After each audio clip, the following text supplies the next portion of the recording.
नमस्कार साथियों, welcome to MCQ series. और इस सीरीज़ का यह लेक्चर नंबर 7 है। क्वेश्चन नंबर फर्स्ट है, सिंधु घाटी सभ्यता को हड़प्पा सभ्यता का नाम किसने दिया? तो इसका आंसर आएगा, सिंधु घाटी सभ्यता को हड़प्पा सभ्यता का नाम दिया जॉन मार्शल ने। John Marshall ASI archaeology survey of India के डायरेक्टर जनरल भी रह चुके हैं। क्वेश्चन नंबर 2 है, निम्नलिखित हड़प्पाई नगरों को उनकी अवस्थिति के संदर्भ में सुमेलित कीजिए। सूची फर्स्ट में हड़प्पाई नगर है और सूची सेकंड में जो है नदी है। तो हड़प्पा नगर रावी नदी के तट पर थे।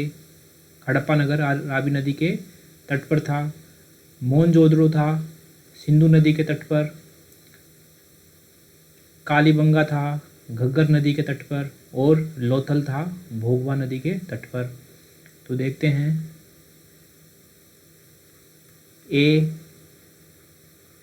में दो इसमें है। तो ऑप्शन ए और ऑप्शन डी हमारा कट जाता है। उसके बाद देखते हैं मोहनजोदड़ो, बी में तीन इसी में है। बाकी इसमें भी है लेकिन ये पहले ही कट गया, ये भी कट जाता है। इसका मतलब है हमारा आंसर होगा option number B. Option number B इसका सही आंसर होगा। सी में 4 और डी में 1। ठीक है, अगले क्वेश्चन की तरफ चलते हैं। पुरु या पोरस का राज्य निम्नलिखित में से किन नदियों के बीच अवस्थित था? तो पोरस का राज्य झेलम तथा चिनाब नदी के मध्य अवस्थित था। और आपको पता होगा कि पोरस राजा ने जो है सिकंदर से युद्ध किया था, सिकंदर का प्रतिरोध किया था। और फिर वापिस पोरस राजा को हराकर सिकंदर ने उसका राज्य उसको वापिस लौटा दिया था। क्वेश्चन नंबर 4 है, अशोक के अभिलेख निम्नलिखित में से किस लिपि में उत्कीर्णित है? तो अशोक के अभिलेख ब्राह्मी लिपि में भी उत्कीर्ण है, खरोष्टी में भी उत्कीर्ण है, यूनानी में भी उत्कीर्ण है और अरेमाइक लिपि में भी उत्कीर्ण है। तो इसका आंसर होगा 1, 2, 3, 4 ऑप्शन डी। क्वेश्चन नंबर 5 है, अशोक ने अपने राज्याभिषेक के 12वें वर्ष में बराबर गुफा निम्नलिखित में से किस संप्रदाय को दान में दी थी? तो अशोक ने दान में दी थी आजीवक संप्रदाय को। और यह जानकारी हमको मिलती है बराबर गुफा अभिलेख से हमको ये जानकारी मिलती है। बराबर गुफा अभिलेख।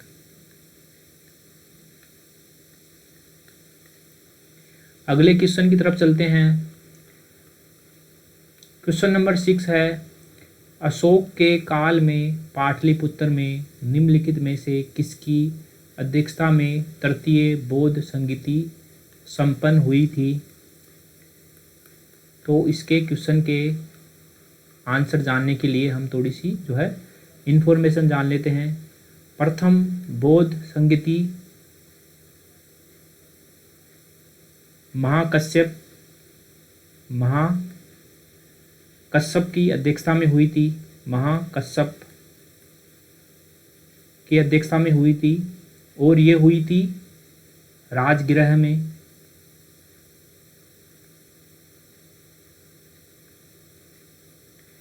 जो दूसरी बौद्ध संगीति है वह सबा कामी की अध्यक्षता में हुई थी। सबा कामी की अध्यक्षता में हुई थी और ये हुई थी वैशाली में।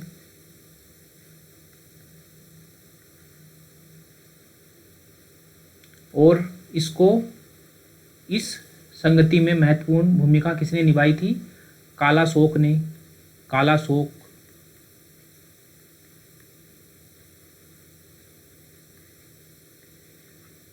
आगे देखते हैं, तृतीय बौद्ध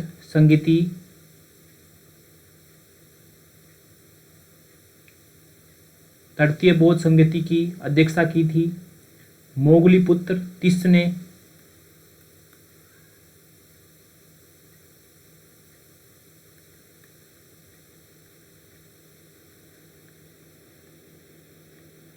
मोगलीपुत्र तिस्स ने।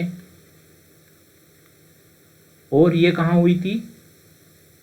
पाटलिपुत्र में, यानी कि आधुनिक पटना। और इसमें महत्वपूर्ण भूमिका निभाई थी सम्राट अशोक ने।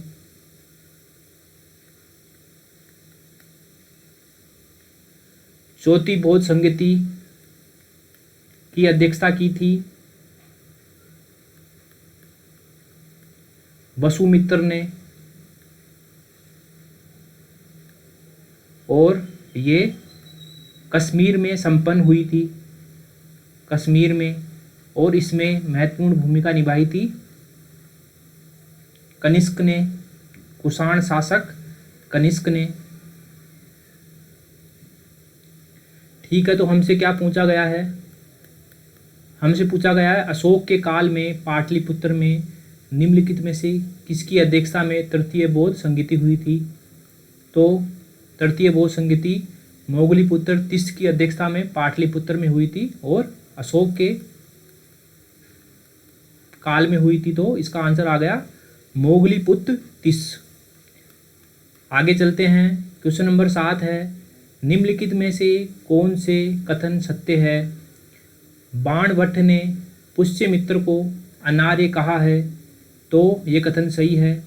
हर्ष चरित्र में बाणभट्ट ने पुष्यमित्र को अनार्य कहा है, ये स्टेटमेंट सही है। दूसरा स्टेटमेंट है पुष्यमित्र शुंग ने 2 अश्वमेध यज्ञ करवाए, ये भी स्टेटमेंट सही है। और इस जानकारी का सोर्स है धनदेव का अयोध्या अभिलेख। धनदेव का अयोध्या अभिलेख।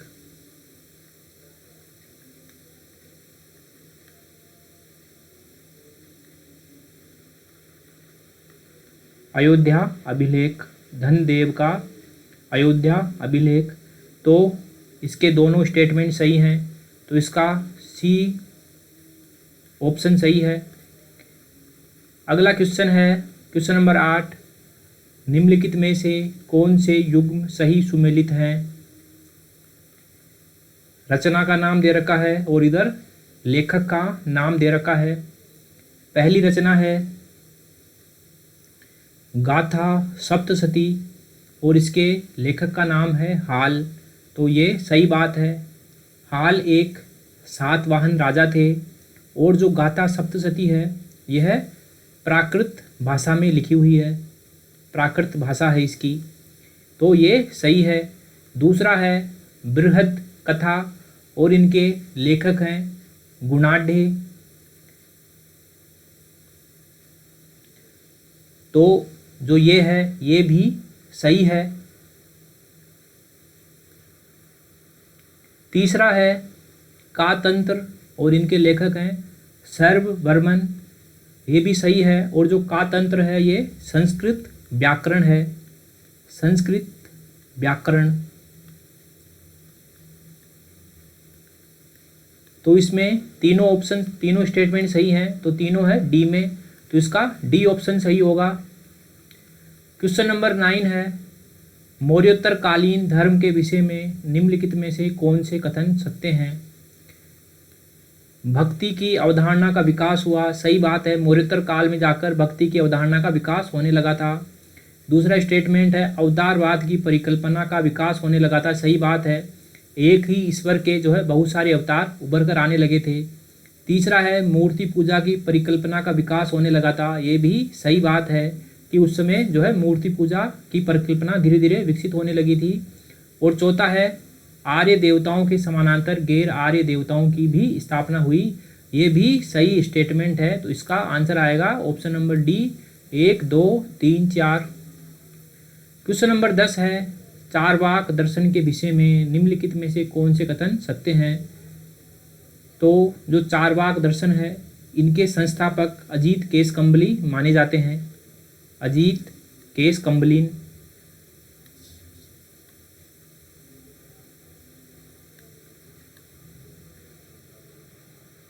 पहला स्टेटमेंट है, चारवाक दर्शन को लोकायत भी कहा जाता है।